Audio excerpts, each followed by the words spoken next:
Ils s'appellent Bestegui, Iturbe ou encore Martel. Leur rêve, conquérir ce nouvel Eldorado pour y faire fortune. Tous n'y réussiront pas, mais parmi leurs descendants, certains deviennent de brillants hommes d'affaires. C'est le cas notamment d'un jeune entrepreneur mexicain, Carlos Couturier. Patron d'une immense propriété agricole et d'hôtels de luxe, il est à la fois le symbole d'un Mexique conquérant et un défenseur acharné d'un petit bout du Mexique aux origines bien françaises.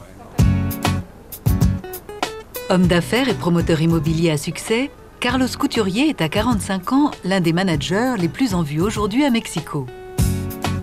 Mais il est avant tout le plus important propriétaire terrien de l'État de Veracruz.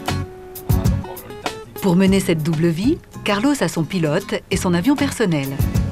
Ce jour-là, direction San Rafael, sur la côte Caraïbe. 1 heure de vol pour remonter aux origines de son histoire et de sa fortune.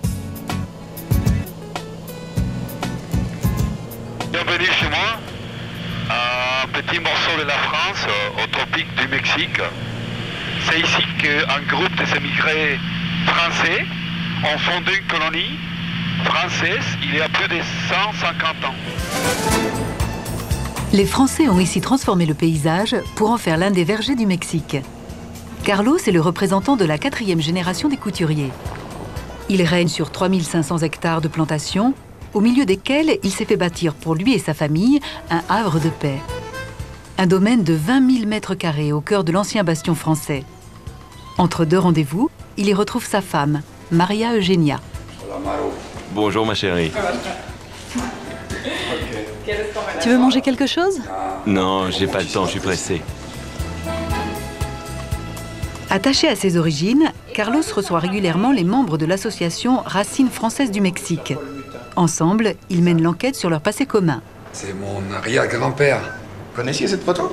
Cette photo, oui, bien sûr, je l'avais vue déjà. Et celle-ci? Non, là, non. C'est qui, là? Eh bien, c'est votre arrière-grand-père aussi, hein, mais beaucoup plus jeune. C'est pas vrai. Oui, oui, c'est le... Vous l'avez trouvé où, cette C'est photo? Théophile Couturier, dans des documents familiaux. C'est après l'indépendance du Mexique, en 1821, qu'une vague de Français est tentée par cet autre Eldorado américain. Le consulat français installé dans la province en dénombre jusqu'à 1 millier. La plupart sont originaires de Savoie.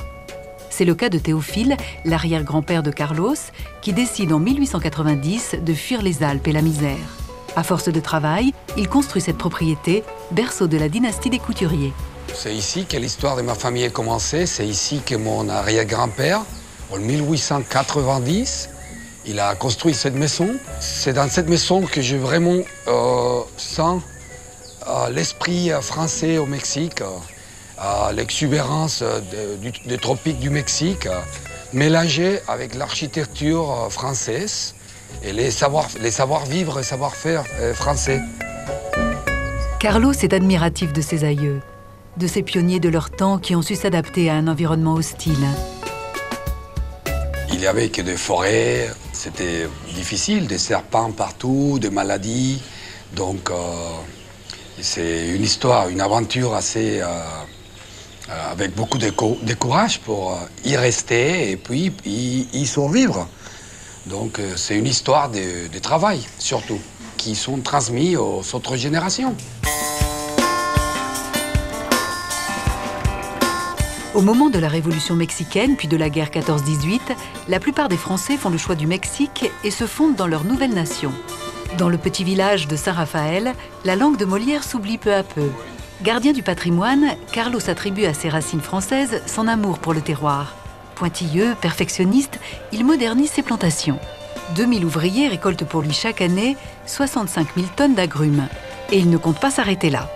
Mon arrière-grand-père, il avait 50 hectares, puis mon grand-père 200 hectares, puis mon père 2000 hectares. Moi, aujourd'hui, j'en ai 3500 et j'espère que j'aurai encore une vie pour acheter encore plus et continuer à grandir le patrimoine familial.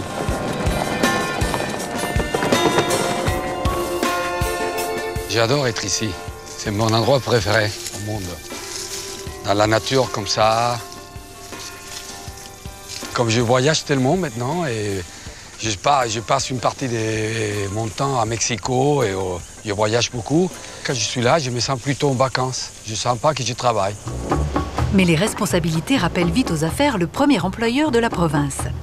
Ce génie du marketing a fait du citron mexicain un produit de première importance. En 2005, il reçoit des mains du président mexicain le prix du meilleur exportateur du pays. J'ai créé une industrie, j'ai créé un marché. Moi, je suis fier de pouvoir envoyer un produit mexicain jusqu'à Londres, à Paris, à Tokyo. Avant, la bière mexicaine avec un morceau de citron vert, ça, on le faisait qu'au Mexique. Maintenant, ça se fait partout au monde. 24 heures à San Rafael, 24 heures à Mexico, tel est le rythme que s'impose Carlos.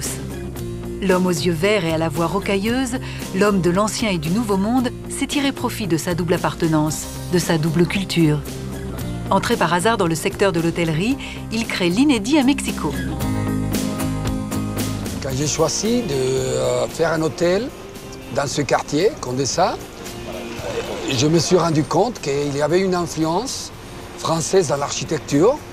Je me suis dit pourquoi pas aller en France, trouver quelqu'un du talent qui puisse bien faire un travail à Mexico. Carlos possède aujourd'hui 7 hôtels de luxe, tous redessinés par des architectes français. Le design raffiné fait le bonheur de la jet set. La première VIP qu'on a eue, c'était Paris Hilton. Ouais. Tu te souviens qu'elle a pris l'hôtel, tout l'hôtel pendant 10 jours. Elle a fait une fête énorme et on s'est amusé beaucoup. Et après, on a toujours soit Robbie Williams, Liv Tyler. Chaque fois qu'il y a un grand concert, on a toujours le after party. Homme du terroir à San Rafael, businessman et jet-setter à Mexico, Carlos est un caméléon, un homme pressé qui s'épanouit dans le Mexique d'aujourd'hui. Dans le nouveau quartier des affaires, il vient d'acquérir pour 8 millions de dollars le dernier étage de cette tour pour en faire un nouvel hôtel de luxe. On a choisi de faire un hôtel ici parce qu'ici on peut tout faire. C'est un peu comme si on était en Chine. Il n'y a pas de limite d'auteur pour le bâtiment. On essaie de montrer au monde qu'on n'est pas seulement le pays qui est au sud des États-Unis, mais on est un pays qui bouge, qui construit. Il ne faut pas émigrer, il ne faut pas penser que le rêve est ailleurs. Le rêve est possible ici, au Mexique. Fini le complexe vis-à-vis du géant américain. Carlos appartient à cette nouvelle génération d'entrepreneurs mexicains qui prend les idées reçues à revers. Pour preuve, Carlos investit même aux États-Unis. Il va construire 2 nouveaux hôtels, l'un au Texas, l'autre à New York. Le rêve ne fait que commencer. Moi, je trouve qu'aujourd'hui, c'est un pays formidable pour faire du business, le Mexique. Mon expérience au Mexique est formidable. Je ne pensais pas du tout comme ça il y a 20 ans. Mais c'est vrai que quand l'économie est devenue plus globale, les choses ont changé beaucoup. On a une vraie démocratie maintenant et on a beaucoup d'opportunités. Bien avant l'arrivée des conquistadors espagnols et des Français, de brillantes civilisations ont mis en valeur cette terre. C'est vrai sur ce site grandiose de Teotihuacan, une cité qui connaît son apogée au IIIe siècle de notre ère. Imaginez que vivaient ici à l'époque entre 100 000 et 200 000 personnes, c'est-à-dire beaucoup plus que dans le comté Rome au temps de l'Empire. Teotihuacan a connu en fait plusieurs vies. Il y a d'abord la construction de la cité par une civilisation aujourd'hui oubliée, les Nahuas. Puis la ville est abandonnée avant d'être redécouverte et habitée par les Aztèques, quelques siècles plus tard. Grégory Pereira est spécialiste du monde aztèque. Il connaît bien ce site pour y avoir effectué des fouilles. Grégory Pereira, quelle est l'histoire de ce site? C'est un site qui est une des premières grandes cités du continent américain et qui a pour caractéristique d'avoir été encore à l'époque aztèque un lieu de culte et de pèlerinage important. C'est pour ça que le site est connu sous le nom de Teotihuacan, qui n'est pas le nom d'origine du site, mais celui que les Aztèques lui ont donné. Alors, ce nom veut dire quoi, Teotihuacan? Alors ça signifie la cité des dieux, parce que c'est ici que les Aztèques situaient l'origine de notre soleil et ils pensaient que l'ancienne cité avait été bâtie par des dieux. Sur cette terre du Mexique, plusieurs civilisations se sont succédées, les Mayas, les Aztèques. Quelles étaient leurs différences? D'une certaine manière, c'était des peuples qui étaient tous apparentés. Ils partageaient un certain nombre de conception du monde, de conception religieuse commune. Parmi ces points communs, une religion fondée sur l'influence des astres et les sacrifices humains. Dans ce film Apocalypto, réalisé par Mel Gibson et tourné entièrement en langue maya, un groupe de prisonniers est amené au sommet d'une pyramide. Les prêtres prédisent des temps sombres. Pour apaiser les dieux, ils se livrent à ce qui nous apparaît aujourd'hui comme un macabre rituel. Dans le film Apocalypto, Mel Gibson donne une vision des Mayas assez sanguinaire. On a l'impression que c'était un peuple qui était assoiffé de sacrifices humains. Vous, l'historien, est-ce que vous souscrivez à cette version? C'est une vision réductrice. C'est comme si on présentait les Romains seulement sous l'angle des gladiateurs. Or, il se trouve que c'est un acte à portée religieuse fondamentale pour toutes ces civilisations. Et en particulier, ça pouvait être un grand honneur d'être la victime. Alors on dit même que les victimes étaient consentantes. Ces victimes, non seulement elles incarnaient la divinité, mais pendant une durée parfois longue, elles étaient traitées telle une divinité. C'est-à-dire que pendant un an, elles étaient vêtues, honorées, comme si elles étaient le Dieu vivant. Au XVIe siècle, en 1519 exactement, les Espagnols prennent pied à Veracruz et viennent attaquer la civilisation aztèque. Comment s'est passée la rencontre de ces deux civilisations? Ils ont vu arriver des êtres montés sur des chevaux qu'ils ont considérés comme des êtres fantastiques, qui plus est avaient des armures en métal qui n'existaient pas, qui brillaient. Donc toute une série d'éléments étranges qui, finalement, qu'est-ce qu'il y a de plus étrange qu'une divinité ? De même que les Aztèques étaient fascinés par l'éclat des armures, les Mexicains le sont aujourd'hui par ces riches familles qui contrôlent l'économie du pays. L'époque change, mais la fascination demeure. Au Mexique, il y a un fossé grandissant entre, d'une part, une partie de la population qui ne parvient pas à sortir de la pauvreté, et d'autre part, on voit apparaître des gens qui amassent des fortunes considérables. C'est le cas de Liliana Sada. Sa famille est à la tête de la plus prestigieuse entreprise de cristallerie du pays. Liliana, c'est un peu le visage du Mexique de demain. Cette jeune femme, qui fait souvent la une de la presse mexicaine, est à la fois attachée aux valeurs traditionnelles et à sa famille, tout en ayant la volonté d'affirmer son indépendance. Liliana Sada de Ibarra est à 31 ans l'aînée d'une des familles les plus puissantes et les plus riches du pays. Pour prévenir les risques d'enlèvement, cette jeune mariée ne sort jamais sans son chauffeur et ses 2 gardes du corps. Traditionnellement au Mexique, une riche héritière se destine à faire un beau mariage et des enfants. Mais Liliana, en femme indépendante, a décidé de prendre sa vie en main. La plupart des femmes de la haute société au Mexique se marient et restent à la maison. Je trouve ça vraiment très ennuyeux. C'est à Monterrey que se trouve le fief de la famille. La propriété des Sada est à l'image de leur fortune, estimée à plus de 3 milliards de dollars. Le domaine s'étend sur 5 hectares au pied de la Sierra Madre. Cette demeure de 1500 mètres carrés comprend de nombreuses dépendances et un pavillon venu de Bali pour les invités. La propriété est placée sous haute sécurité et gardée jour et nuit. Située à seulement une centaine de kilomètres de la frontière américaine, la ville de Monterrey est en effet une plaque tournante du trafic de drogue. Ici, même pour faire 50 mètres à l'intérieur de la propriété, c'est en voiture blindée qu'elle se déplace. Une précaution rendue indispensable depuis que la famille Sada a vécu un événement tragique. Il y a près de 20 ans, un de mes oncles a été tué. Ils l'ont séquestré avant de l'abattre. C'est un événement très triste qui a beaucoup marqué notre famille. Depuis, nous essayons d'avoir un maximum de sécurité chez nous. Si Liliana a grandi dans une maison aussi luxueuse, c'est à son père qu'elle le doit. PDG de l'empire familial, Federico Sada González est l'un des 10 milliardaires du Mexique. Il est aussi à la tête de l'un des 5 plus gros groupes vitriers dans le monde et emploie aujourd'hui plus de 25 000 personnes. Présente dans une 50aine de pays, cette société bientôt centenaire était à l'origine une petite entreprise familiale. Elle joue désormais un rôle majeur dans l'économie et l'industrie du pays. Je crois que le Mexique a aujourd'hui des opportunités économiques énormes, comme l'Inde, la Chine et d'autres pays. On a mis en place des réformes économiques, fiscales et sociales. Même si le Mexique est un peu en retard par rapport à d'autres pays émergents, je suis convaincu qu'il va rattraper ça très vite. Mais cet homme d'affaires puissant est aussi un amoureux de la chasse, une activité qu'il pratique depuis longtemps. Sa collection de trophées est l'une des plus importantes au monde et il est toujours très fier de la présenter. Trophée du monde pour les chasseurs. Il y en a seulement 20 comme ça. Il les donne une fois par année. Il l'a gagné cette année et c'est incroyable. C'est une chose que ça fait 40 ans de la chasse. Rien ne l'arrête dans sa passion.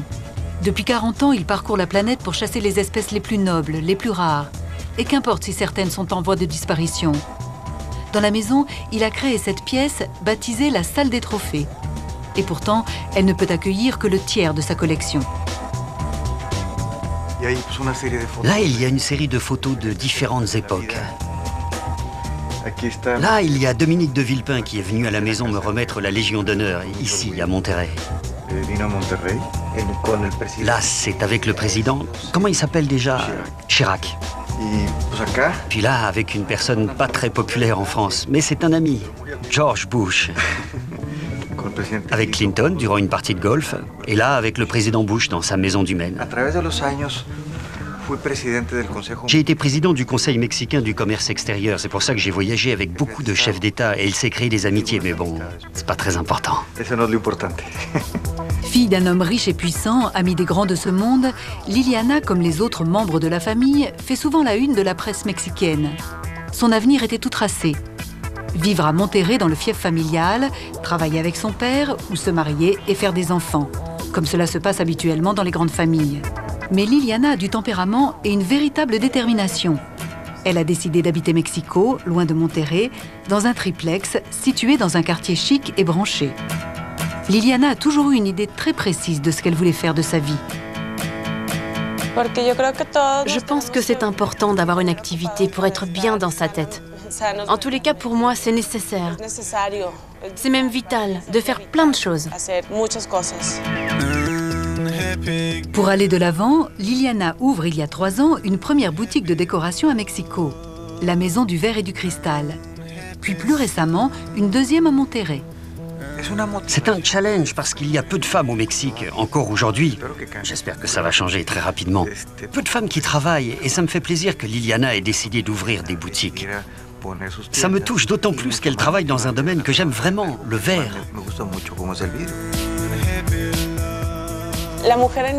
La femme au Mexique, en réalité, n'a pas vraiment d'opportunités dans le monde du travail. Presque tous les meilleurs postes sont destinés aux hommes. Et les femmes au plus haut niveau sont généralement secrétaires. C'est un monde qui est fait pour les hommes. C'est eux qui contrôlent le pays. Je suis un peu féministe, même beaucoup d'ailleurs. Parce qu'ici, on est dans un pays de machos. La femme aussi peut parler. Elle pense, elle peut s'exprimer. La femme n'est pas une simple poupée. Cette indépendance revendiquée, Liliana la tient de sa mère. Elle aussi, en effet, a créé il y a maintenant 15 ans le premier musée du verre du Mexique. Mais elle ne s'est pas arrêtée là. Elle a également développé une galerie où elle assure la promotion d'artistes venus du monde entier par des expositions et du mécénat. La tradition du verre est ancrée dans l'histoire de notre famille. Nous avions comme une responsabilité de faire ce musée du verre. Alors nous l'avons fait. C'est une aventure très belle et tout le monde y a participé. Mes enfants m'ont beaucoup aidée, comme ils le font toujours. On discute de tout, quand il y a des décisions à prendre. On en parle en famille, c'est une habitude. Ça marche comme ça chez nous, pour presque tout. Il y a quelques semaines, se déroulait l'événement le plus people et le plus couru de l'année dans la propriété des Sada. Le mariage de Liliana avec Ernesto Ibarra Henkel. Les choses ont été vues en grand, voire même au-delà. Pour l'occasion, ils ont fait construire une chapelle afin de célébrer leur union en toute intimité. Nous sommes dans la chapelle de la maison. Ce sont les éléments d'une très vieille chapelle que nous avons rapportée du Portugal. Nous avons passé des années à la rechercher. C'est d'ailleurs le cas de tous les objets qui sont ici. Nous les avons chinés afin que je puisse un jour me marier ici. Finalement, ce moment est arrivé. Une chapelle de contes de fées, mais pas seulement. Liliana portait une robe haute couture de John Galliano. Des milliers de fleurs roses et blanches ornaient la chapelle et la maison. Plus de 600 personnes étaient présentes pour la cérémonie. Les personnalités les plus influentes du pays étaient là, comme Vicente Fox, Carlos Salinas, 2 ex-présidents du Mexique. Des stars mexicaines de la chanson comme Paulina Rubio, des actrices et des animatrices télé. On parle de cet événement comme le mariage de l'année 2007. Le moment le plus important est celui où on s'est donné le consentement et le baiser. C'est un très beau souvenir. Et il reste la photo typique de ce moment. Et ce qui est drôle, c'est que c'est la photo qu'on a vue le plus dans les journaux. On l'a vue partout, c'est très amusant.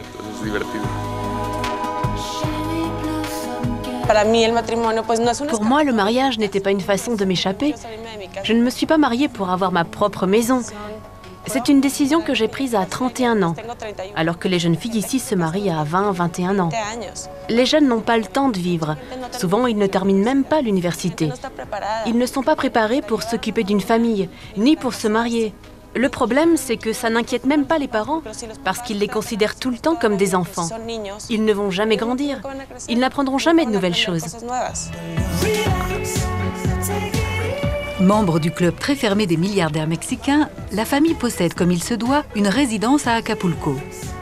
Liliana s'y rend en famille ou avec ses amis pour passer le week-end. C'est un endroit très connu parce qu'il y a beaucoup de personnalités qui viennent ici, qui ont acheté des maisons. À un moment, il y a eu Michael Jackson. Il y a eu des soirées aussi incroyables avec Elizabeth Taylor, Richard Burton. C'est un endroit célèbre parce qu'il y a beaucoup de fêtes. Acapulco, un nom mythique, synonyme de rêve et d'évasion. Une baie sublime qui occupe une place de choix dans l'histoire du Mexique. Acapulco, il fait si chaud. Dans les années 60 déjà, Brigitte Bardot célèbre la douceur de vivre de cette station balnéaire de la côte pacifique.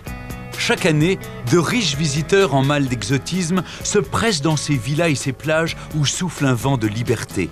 Les autres frissonnent sur la falaise de la Quebrada au rythme des sauts spectaculaires des plongeurs d'Acapulco. L'essor de cette station balnéaire remonte au début des années 50. Le président mexicain Miguel Alemán modernise ce tranquille port de plaisance, anticipant l'essor du tourisme. Riches Mexicains, membres de la jet-set et stars d'Hollywood viennent s'y reposer ou participer à ces incroyables soirées. Rita Hayworth, accompagnée d'Orson Welles, vient y fêter son anniversaire sur le yacht d'Errol Flynn. Frank Sinatra y achète une villa dans le quartier huppé de Las Brisas, pendant qu'Elizabeth Taylor y épouse son troisième mari, le 2 février 1957. Dans son écrin de sable fin, auréolé de ce parfum de star, Acapulco devient la perle du Pacifique. Témoin de cette époque, l'écrivain Guadalupe Loaesa en garde un souvenir empreint de nostalgie. Guadalupe Loaesa, merci de nous recevoir chez vous. Non, merci à vous, Stéphane. Vous avez connu l'âge d'or d'Acapulco. Est-ce que vous pensez qu'Acapulco, il y avait une vie qui était plus libre que dans le reste du Mexique? Absolument, absolument, parce que les gens se sentaient à bord de la mer et ils buvaient, et bien sûr, il y avait peut-être un peu de marijuana par là, c'est sûr. C'est là où on a vu pour la première fois les bikinis, par exemple. Et là, alors là, on dit, qu'est-ce qui s'est mis du bikini? Tu te rends compte, les plages, et c'est là où les gens, ils pouvaient faire tout ce qu'ils voulaient. Même sexuellement? Oui, bien sûr. Beaucoup de filles BCBG ont perdu leur virginité derrière un cocotier. Alors, quelles étaient justement les stars qui se sont installés ensuite à Acapulco? Il y avait les jet-set, les intellectuels, les artistes de cinéma, même des Américains, des personnalités américaines, par exemple Orson Welles, Rita Hayworth, Dolores del Rio. Et après, il y avait Howard Hughes, vous savez, le grand directeur richissime américain qui est mort dans un de ces hôtels. Enfin, tout le monde allait à Acapulco. Il y a un film qui a popularisé Acapulco, c'est en 1963, un film avec Elvis Presley. Avec Elvis Presley, et qui s'appelait... L'idole d'Acapulco. L'idole d'Acapulco. C'était pas un très bon film, hein? C'était pas trop... Mais ça vous montre combien c'était à la mode à ce moment-là.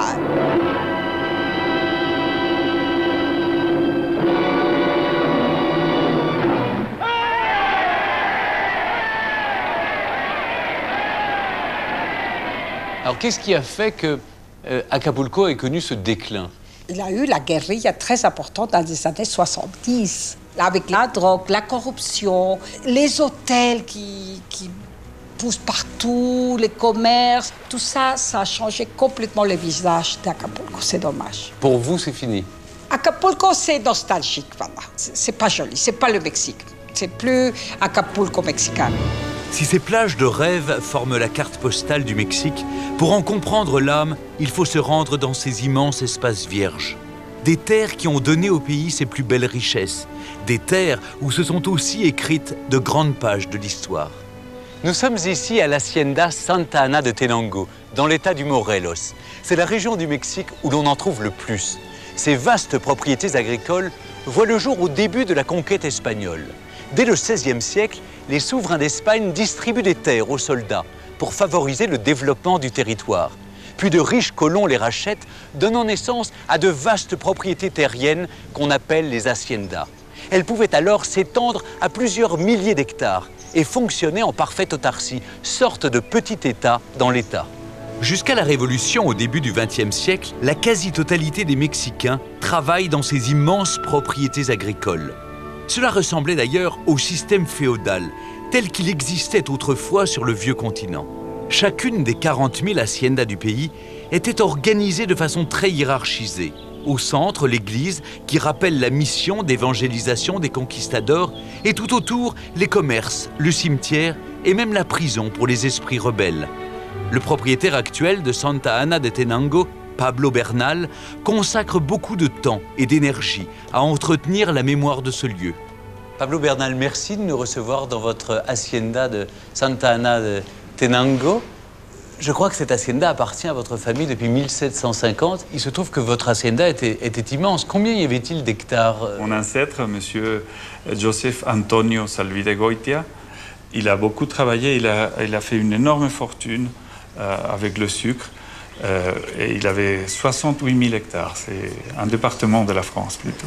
Un grand héros national au Mexique, mais qui vient de cet état du Morelos, c'est Emiliano Zapata. Quel rôle il a joué ici? Bon, ici, il y a une petite histoire. Il a travaillé. Il travaillait avec les chevaux de l'hacienda pendant quelques mois. Puis il est parti travailler ailleurs. Les deux grandes figures de la révolution mexicaine, ce sont eux. Emiliano Zapata, originaire de l'état du Morelos, et Doroteo Arango, plus connu sous le nom de Pancho Villa. Deux hommes que tout oppose, mais qui vont se battre pour un même idéal, renverser la dictature des conservateurs et redistribuer les terres des haciendas aux paysans. Le premier, Zapata, coiffé de son éternel sombrero, est un petit propriétaire terrien révolté par l'esclavage moderne des grandes propriétés agricoles. Pour lui, la terre doit appartenir à celui qui la travaille. Pancho Villa, lui, a des motivations bien différentes. C'est un modeste employé d'hacienda, devenu un bandit de grand chemin après avoir tué le fils de son patron qui avait abusé de sa sœur. Il mène sa propre révolution dans le nord du pays. Il ne se déplace qu'en train. À bord, ces hommes surarmés pénètrent jusqu'à l'intérieur des villes, les prenant par surprise. Pancho Villa et Zapata ne se rencontrent qu'une seule fois, en 1914. Leurs deux armées rentrent ensemble à Mexico sous les acclamations d'une foule en liesse. Ce jour-là, les deux leaders prennent possession du palais présidentiel et posent pour cette photo qui fait le tour du monde. On y voit Pancho Villa assis sur le trône présidentiel avec à ses côtés Zapata, l'idéaliste qui refuse de s'y asseoir. Entre 1910 et 1920, la guerre civile a coûté la vie à plus d'un Mexicain sur 10. Les haciendas sont ensuite démembrées lorsqu'elles ne sont pas détruites, comme ce fut le cas à Santa Ana de Tenango. Votre famille a dû quitter l'hacienda au moment de la Révolution. Quel est le destin de cette hacienda à partir de la Révolution? Il se trouve que l'hacienda a brûlé, je crois, en 1914. En 1914, bon, ça a été brûlé deux fois, ça a été attaqué par les révolutionnaires deux fois. La première fois en 1910 et en 1914, ils sont attaqués en force, les révolutionnaires. Et maintenant, on garde cette maison comme un trésor de la famille et on aime beaucoup cet endroit. Est-ce que c'est difficile pour vous de maintenir et d'entretenir, de restaurer aussi cette hacienda? Moi, j'aime beaucoup restaurer l'hacienda, de travailler ici. Ça prend beaucoup d'efforts et d'argent, mais en même temps, ça m'amuse tellement et ça me donne tellement de joie. Et chaque fois que je vois ces ruines, je trouve Enfin, je pense qu'il y a une histoire là et j'essaye de trouver dans ces pierres cette histoire. Être propriétaire d'une hacienda est le rêve de nombreux Mexicains. Mais ils sont rares à pouvoir y accéder. Il faut pouvoir les restaurer, les entretenir. Architecte de renommée internationale, Javier Sordo-Madaleno